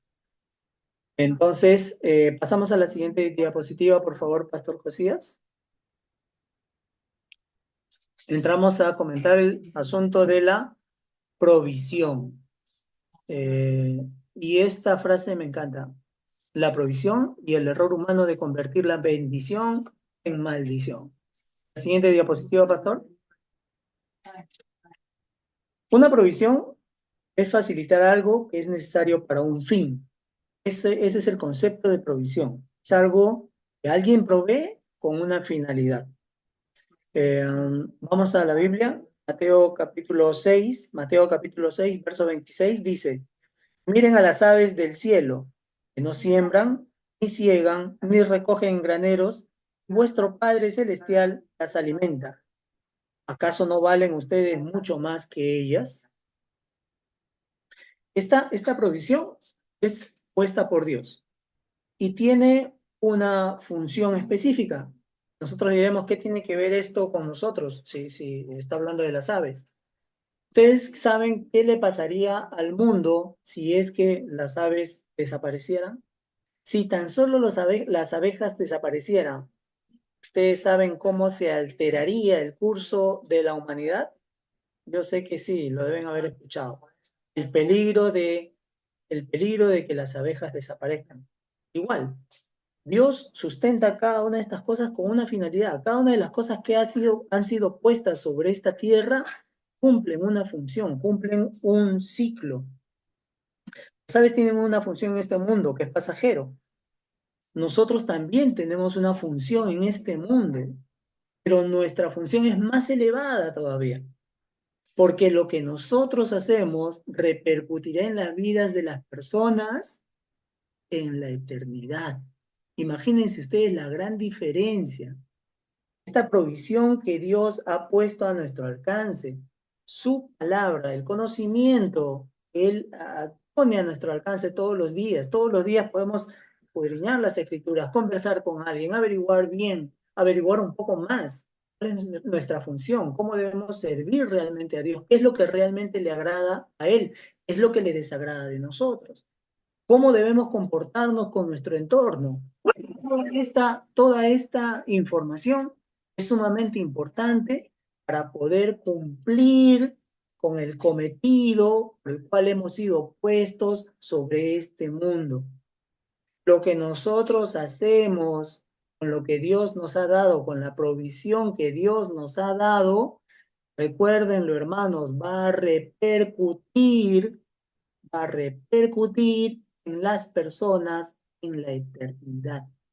Nosotros podemos llevar a la perdición una vida, un alma, con nuestros actos, con nuestros ejemplos, lo podemos echar a perder. La Escritura lo dice claro en muchos pasajes. Ay de aquel que haga caer a uno de estos mis pequeñitos, más le valiera ponerse una piedra de molino sobre el cuello y tirarse al mar. Pero sin embargo, muchas veces nosotros decimos, una cervecita pastor, una cervecita pastor. ¿No? Esto no funciona así. Esto no funciona así. Entonces nosotros tenemos que ser conscientes de que tenemos la provisión que Dios ha puesto a nosotros. ¿Qué tiene que ver esta provisión? Es el dinero que también tenemos nosotros. El dinero que llega a nuestro alcance. ¿Cómo lo gastamos? ¿Cómo lo distribuimos? También tiene mucho que ver con la responsabilidad que nosotros tenemos de parte de Dios. Esta provisión proviene de Dios. Deuteronomio, capítulo 8, verso 18, dice, acuérdate de Jehová tu Dios, porque Él te da el poder para hacer las riquezas. Este pasaje deberíamos tenerlo pegado de repente, ¿no? En la puerta de nuestra casa o en la pared de nuestra habitación para poder levantarnos y lo primero que hacer es leerlo. Deuteronomio, capítulo 8, verso 18. Acuérdate de Jehová tu Dios, porque Él te da poder para hacer las riquezas. Nada de lo que nosotros hemos logrado, ni nada de lo que vamos a lograr, sería posible si Dios no proveyera. Esa es la única verdad. Cuando la administración no cumple su cometido,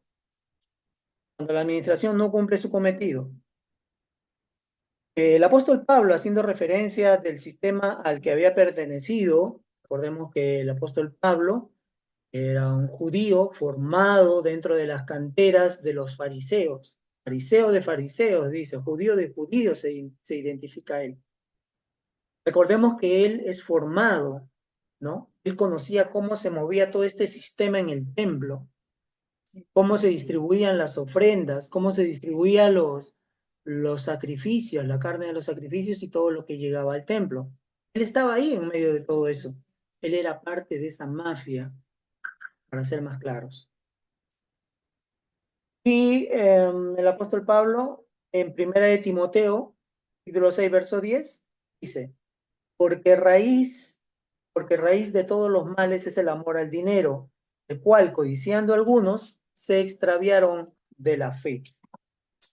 Y recomienda más adelante, en Hebreos capítulo 13, algunos lo atribuyen a Pablo, otros dicen que es otro escritor, Hebreos capítulo 13, verso 5, dice, manténganse libres del amor al dinero y conténtense con lo que tienen, porque Dios ha dicho, nunca los dejaré, jamás los abandonaré. Algunos utilizan el refrán, ¿no? Dios ahorca pero no aprieta, aprieta pero no ahorca, una cosa así, como tratando de hacernos entender que podemos pasar dificultades, podemos pasar momentos de necesidad, pero tenemos que confiar en la provisión de Dios. De mis inicios en la vida cristiana hubo una frase que a mí me impactó y que se ha hecho carne todos los días de mi vida. Todos los días de mi vida yo he podido... Mari, tu teléfono. Disculpen, hermanos. Esta frase que para mí ha sido tan importante, que dice, de fuentes inesperadas, Dios traerá bendición.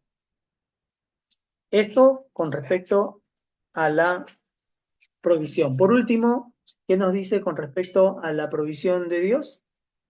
Que el reino es para quien responsablemente quiera trabajar. El reino no es para ociosos, hermanos. Es para quien responsablemente quiera trabajar. El reino tampoco es para los astutos, para los vivos. para aquellos que quieren hacer comercio de la fe, para aquellos que sueñan con llenar estadios, ¿no? Claro, no solamente es llenar el estadio, es la ofrenda que se va a recolectar. Perdónenme que sea así de crudo, pero es que de un tiempo a esta parte podemos conocer ejemplos de ese tipo. Grandes, no voy a decir grandes pastores, perdón, hombres que se creen grandes y que aprovechan de su capacidad de transmitir, de decir algo, para manipular las mentes y las vidas de las personas y a través de eso acumular riquezas.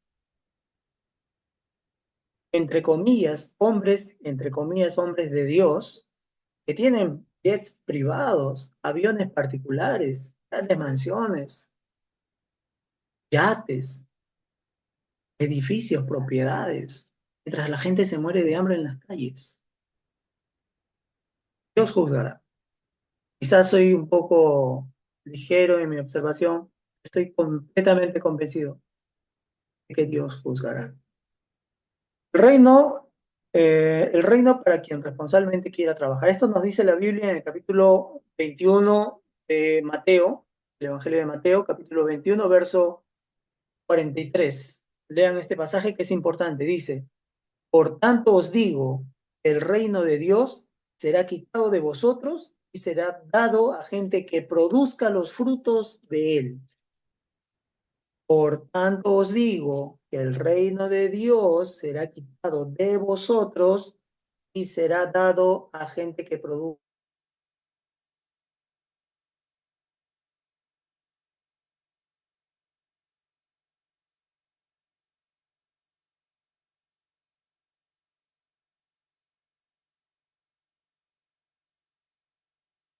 A ellos se les había dado la administración.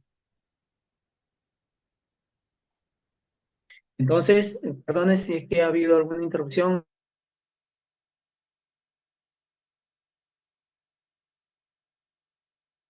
Tiempo de Jesús se les había dado la administración del templo. Y ellos habían visualizado esto como una fuente de ganancias. Ellos imponían los sacrificios dependiendo de la condición social. Si tenías muchas propiedades, tráeme un buey. Más o menos, tráeme un becerro. Eres pobre, tienes poco, tráeme una paloma. Pero nadie podía entrar al templo con las manos vacías. Al día de hoy, yo escucho a quienes se hacen llamar pastores que dicen, a la iglesia se viene con disposición y con la billetera llena, porque hay que honrar a Dios. Ese era el sistema de los fariseos. Es muy cierto, nosotros tenemos que honrar a Dios con nuestros bienes. Eso es indiscutible. No podemos ser insensatos de creer que la obra de Dios no necesita fondos. Por supuesto que sí. Pero de ahí a tratar de imponer normas establecidas por el hombre, ni siquiera por Dios, a tratar de aprovecharnos de algo que está escrito y darle una interpretación muy personal para tratar de chantajear a la gente espiritualmente, ¿no? Porque aquellos que manejan el asunto del diezmo dicen, no diezmas, le estás robando a Dios. Estás robando a Dios. Tenemos que darnos un poquito más de tiempo para poder examinar estas frases y saber si es que realmente nacen del corazón de Dios. Investiguemos, hermanos, averigüemos. Entonces, el reino es para quien realmente quiere trabajar por el reino. Será quitado de aquellas personas. No crean que toda la vida y todo el tiempo vivirán en prosperidad. En el momento en el que Dios determine, todo se irá a la ruina. Noticias por montones, hermanos. Noticias por montones. De pseudo pastores manejando tremendas iglesias y cuando sale a la luz todo lo que tenían escondido debajo de la alfombra, se les fue quitado todo. Ese tipo de ejemplos los tenemos a montones. Sigamos, por favor, Pastor Josías, la siguiente diapositiva. Trabajemos para el reino, hermanos. Por último, los beneficiarios. Dios es el dueño de todo. Nos ha puesto a nosotros como administradores. y nos ha dado la provisión, lo ha puesto todo en nuestras manos. ¿Para qué? ¿Cuál es el objetivo? Los beneficiarios. Alguien tiene. En la mente de Dios, todo es perfecto, hermanos. Todo tiene un porqué. No existe la casualidad en la mente de Dios. No existe la casualidad. Y Él ha determinado este sistema, estos 4 factores que hemos podido reconocer el día de hoy: el dueño, los encargados o administradores o mayordomos, si queremos llamarlo así, la provisión, es la que Él pone a nuestro alcance, con la finalidad de que cumpla su cometido. ¿Y cuál es el cometido? Que llegue a los beneficiarios. ¿Y quiénes son estos beneficiarios? Acá he seleccionado algunos. Primero, el prójimo. También está la familia, también está la comunidad y, por supuesto, también está la iglesia.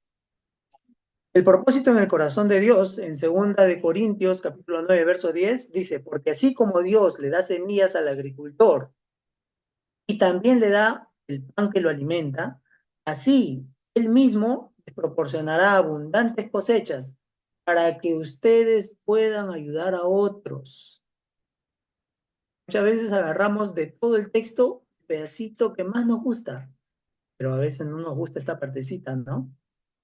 Para que ustedes puedan ayudar a otros. 2 de Corintios, capítulo 9, verso 10. Porque así como Dios le da la semilla, así como Dios te da el dinero, como te da todo lo que tú tienes, lo hace con una finalidad.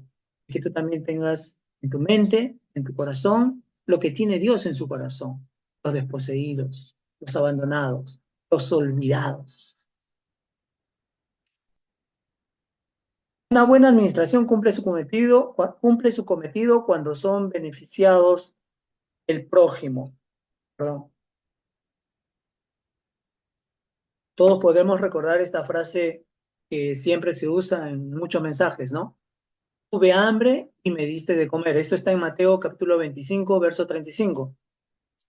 Tuve hambre y me diste de comer. Tuve frío y me abrigaste, ¿no?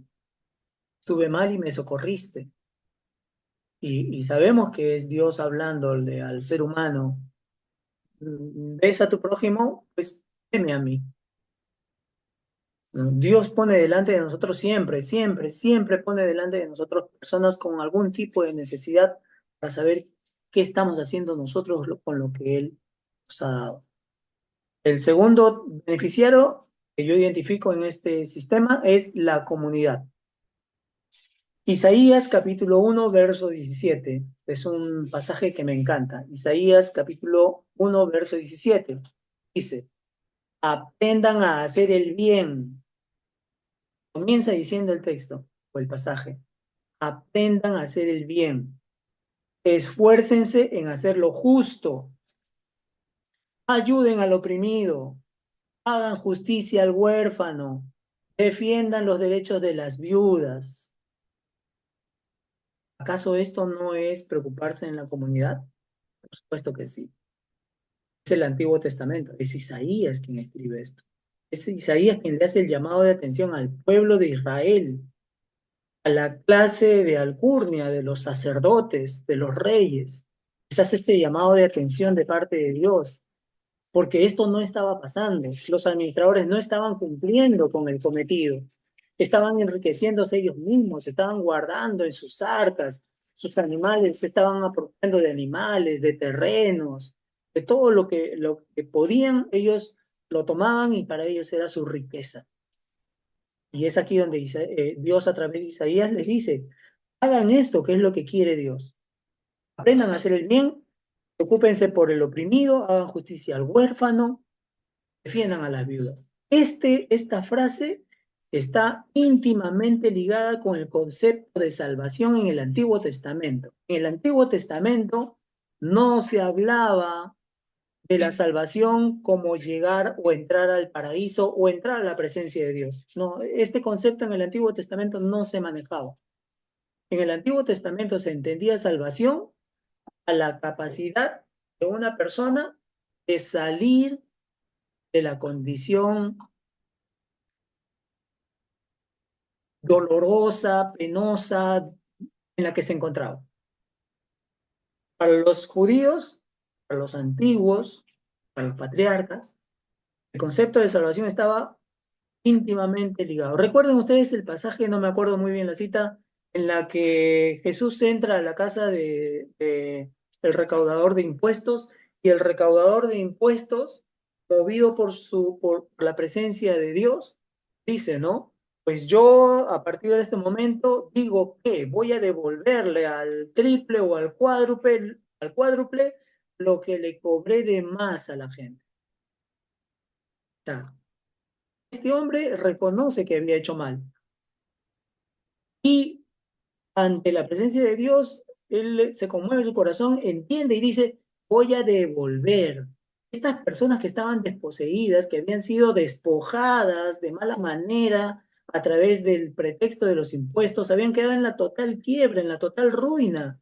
Ellos tenían que tratar de sobrevivir, pero lo importante era que recauden el impuesto para pagárselo a Roma.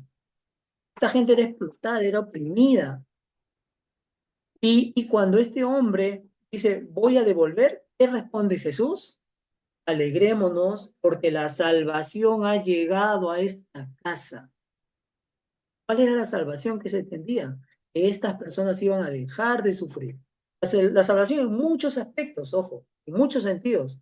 No solamente la presencia de Dios en este lugar y que todos reconocían que Jesús era Dios, la salvación.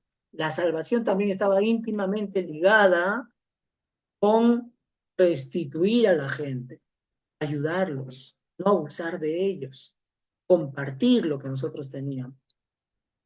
Ese es el concepto de salvación que se manejaba en el Antiguo Testamento. La viuda, ¿no? La viuda que Elías llegó a su casa, esa mujer estaba para morir, ya no tenía nada más que comer, tenía solamente ese poco de harina y ese poco de aceite y comía y se moría, ella misma lo dice en el pasaje. Sin embargo, Elías llega, ocurren todos estos milagros. ¿Qué se entiende esto? Que la mujer fue salvada, obtuvo lo que necesitaba para seguir viviendo. La salvación llegó a su hogar. Entonces, dentro de estos beneficiarios encontramos que la comunidad es un punto importante. También tenemos como parte de estos beneficiarios de nuestro trabajo como administradores del reino, la familia. Deuteronomio capítulo 6, verso 6 dice, y estas palabras que yo te mando hoy estarán sobre tu corazón y las repetirás a tu hijo y hablarás de ellas estando en tu casa y andando por el camino y al acostarte y cuando te levantes. No solo de pan vivirá el hombre, sino de toda palabra que sale de la boca de Dios. Nuestra responsabilidad como administradores, y si tenemos o somos todos, absolutamente todos somos integrantes de una familia, sea que seamos padres, sea que seamos hijos, abuelos o lo que sea, todos somos integrantes de una familia. Y tenemos la responsabilidad de poder orientar a las personas con esto que hemos recibido de Dios. Nuestra vida pasada era de inmundicia, de pecado, de error. Ahora sí, hemos conocido la luz. ¿Acaso se enciende una luz para guardarla debajo de una cama o meterla dentro de un baúl? No. Tenemos la responsabilidad de orientar a nuestros seres queridos, a nuestro entorno más cercano, a nuestros hijos, a nuestros hermanos, a nuestros padres, invitarlos a almorzar, compartirles algo del corazón de Dios, instruir a nuestros hijos mañana, tarde y noche, con amor, con delicadeza, con paciencia, no desesperarnos, no darlos por perdidos, no decir, no, este tipo ya es un caso perdido. No, para Dios no hay casos perdidos. Esa es nuestra responsabilidad para con nuestra familia. Y un pasaje más que nos ayuda a entender esto con respecto a nuestra familia más cercana está en 1 de Juan capítulo 3 verso 17, donde dice, pero el que ve a su hermano en necesidad, cierra su corazón contra él, ¿cómo puede orar el amor de Dios en él? Ojo, ellos se consideraban hermanos por ser de una misma nación. Este pasaje se refiere a eso, no necesariamente a sus hermanos sanguíneos. Ellos se consideraban hermanos por ser de la misma nación. Por eso dice, pero el que ve a su hermano en necesidad y cierra su corazón contra él, ¿cómo puede morar el amor de Dios en él? Tenemos una responsabilidad para con nuestra familia, con nuestros seres más cercanos. Por último, también tenemos como beneficiario de todo esto que Dios nos da a la iglesia. Gálatas capítulo 6, verso 10 dice, así que, según tengamos oportunidad, hagamos bien a todos y mayormente a los de la familia de la fe.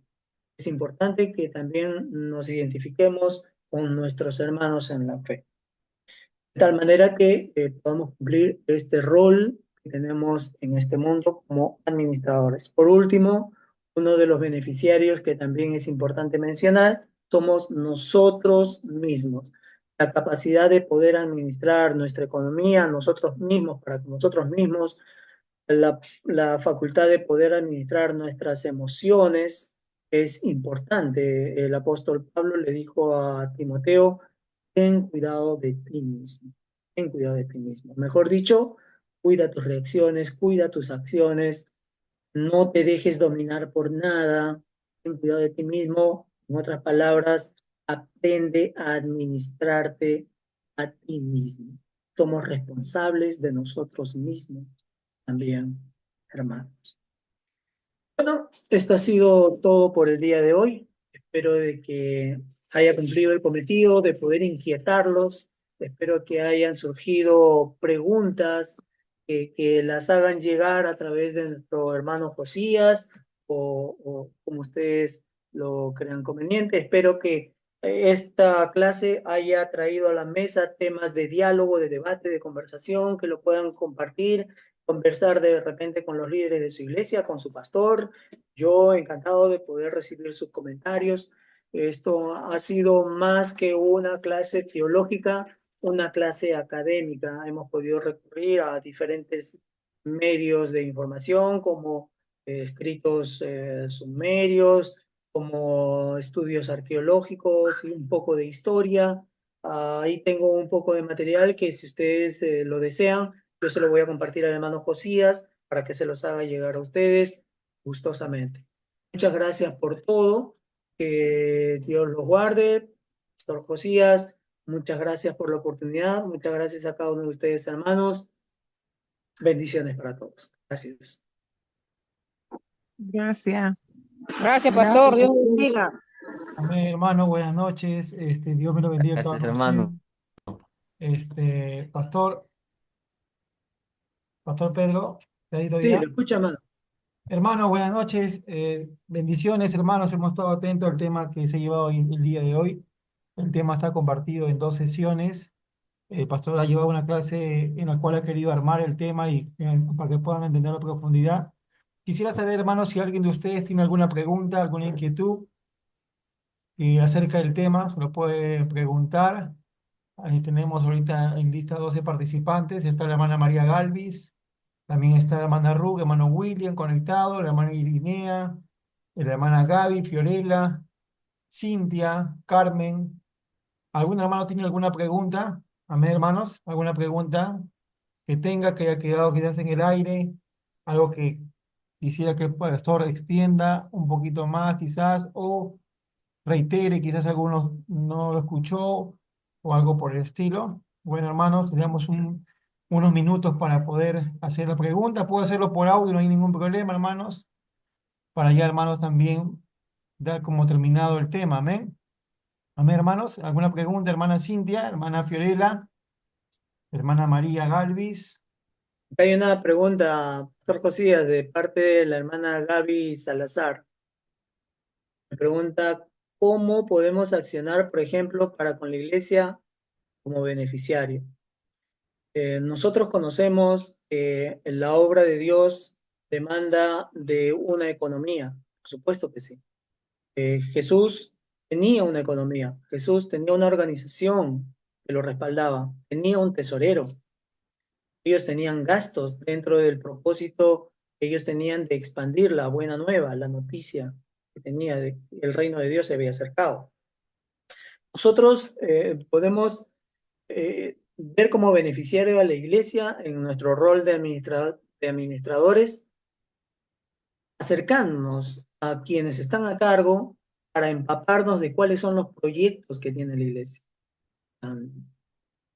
todos los que congregamos en una iglesia no debemos sentirnos apartados o no debemos entender que es una falta de respeto preguntar. No lo es. No lo es. Yo estoy seguro que no lo es. Estoy completamente convencido de que si alguno de los que en esta clase han podido entender el propósito de nosotros como administradores, se podrá acercar al pastor Josías y decirle: pastor, ¿qué planes tiene usted con la iglesia? ¿Qué planes tiene para con la comunidad?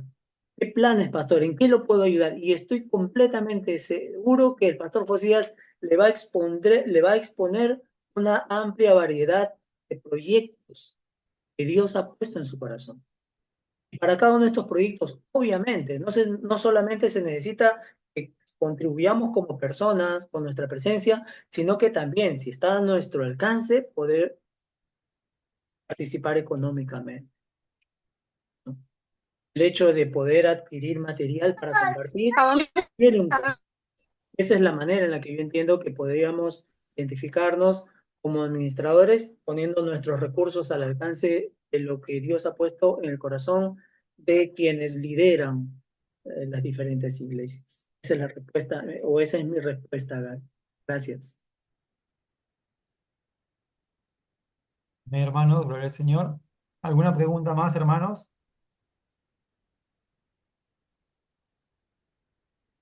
Amén. Amén, hermanos. ¿Alguna pregunta más que tengamos? Aprovechemos, hermanos, este tiempo que estamos dando. Si de repente en este momento no tienen la pregunta a la mano, te la pueden hacer llegar en el transcurso de los días o de la semana hasta la siguiente clase. La próxima clase, la siguiente clase, estará relacionada a nuestra responsabilidad administrativa en el entorno de la iglesia. Cómo debemos desarrollar nuestra administración ya netamente con la iglesia. Esa será la próxima clase. Amén, hermanos, que Dios me lo bendiga a cada uno de ustedes. Esta ha sido la primera sesión del tema Mayordomía Cristiana. Una clase llamada Medicina 1. Ya la próxima clase estará llevando la parte 2, hermanos. Esperemos que puedan estar presentes. Y hermanos, continuamos el próximo miércoles, acá 2 días. Hermanos, vamos a seguir con esta escuela de liderazgo, con el tema el desarrollo integral del líder. Amén. Les pido, hermanos, así como el día de hoy, su puntualidad. Vamos a comenzar, hermanos, a la hora. Hoy día hemos querido comenzar, hemos esperado un poquito algunos hermanos que ingresen. Y bueno, hermanos, ya saben muy bien ya todo lo que tiene que ver, hermanos, con el horario. El día sábado tenemos también el curso de homilética, de homilética, hermanos 1. Hermanos, homilética 1, hermanos, estaremos llevando con el pastor Coveñas. Amén.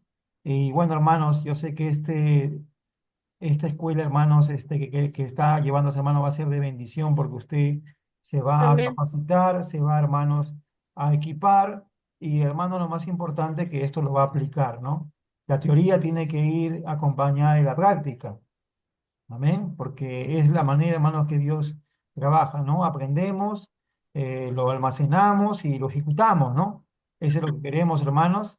Y bueno, hermanos, que Dios me lo bendiga. Voy a hacer una pequeña oración para que, hermanos, terminemos, hermanos, y nos vemos el día miércoles a las 8 de la noche, hermanos, con el tema Buenas noches, hermanos. el, Te bendiga. el desarrollo integral de vida. Amén, hermanos. Así que espero que todos estén presentes. Vamos a orar, hermanos. Muchas gracias por su participación. Amado Padre, bendito Dios, te damos gracias en esta noche, Cristo de la gloria, Espíritu Santo. Te alabamos, te bendecimos, te exaltamos, Señor. Hemos tenido este tiempo, Señor, de este tema importante, ministrado, Señor, por tu siervo, Padre mío, el pastor Pedro Flores, Señor. Sigue bendiciéndolo, sigue usándolo, dale sabiduría, Señor, cada vez más, para que siga, Señor, siendo una bendición para todos los que lo escuchamos, Señor. Bendice, Señor, a todos los participantes, bendice, Señor, a mis diferentes hermanos que están aquí, Padre mío, que han escuchado esta clase, y Padre, que ellos sigan perseverando, que ellos sigan, Señor, aprendiendo tu palabra, Señor Dios mío. Bendice a cada uno de ellos, Señor, y que podamos, Señor, reunirnos el día miércoles con un mismo espíritu, Señor, de Dios, de aprendizaje, un espíritu, Señor, de querer aprender cada vez más, Señor. Danos hambre, danos sed espiritual, Señor. La idea que tenemos es ser mejores siervos, Señor, ser un mayordomo fiel, Señor, porque tu palabra dice claramente que tú vas a, Señor, bendecir, vas a, Señor, Dios mío, recompensar al mayordomo fiel, Señor. Queremos ser buenos mayordomos, Señor Dios mío, en el nombre de Jesús. Amén, amén y amén. Amén, hermanos, que el Señor me lo bendiga. Nos vemos el día miércoles. Bendiciones y que tengan Chao. ¿eh? Chao, días. Hermano, Dios les bendiga a todos. Chao, Gracias. Rocío. Gracias. Dios los bendiga. Gracias, hermano. Hasta luego. Siempre que- Chao. Saludos.